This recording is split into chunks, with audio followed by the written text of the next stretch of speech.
To fix Facebook Messenger app wrong credential, invalid username or password problem solved. So if you are encountering the wrong credential, invalid username or password error in the Facebook or Messenger app, here are some steps that you can try to resolve the issue. First of all, launch your Facebook app and go to the login to your account here. So once you are here, ensure that you are using the correct username or password here. So you can write your username or password and go for the login option. So you can double check for the any type of case sensitivity. You can go for the login. So if you find the wrong credential again, you can go for the forget password option here. So if you are unsure of your password, and you can go for the continue option after that.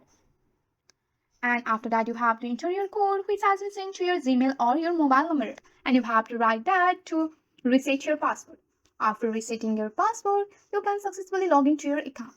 If this also doesn't solve, there are minor glitches on your Facebook or Messenger app. So try updating your app from your Google Play Store or Apple Store. Also, you can uninstall the Messenger or Facebook app and then install it from your Play Store or Apple Store. Also, you have to ensure that you have the stable internet connection. You can try switching between your Wi-Fi and mobile data.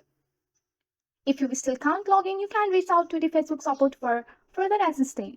So, following this step, you should be able to resolve the issues with your Facebook and Messenger. That's it for today. If you like this video, please hit that like button and subscribe for more. I will see you in the next one. Thank you.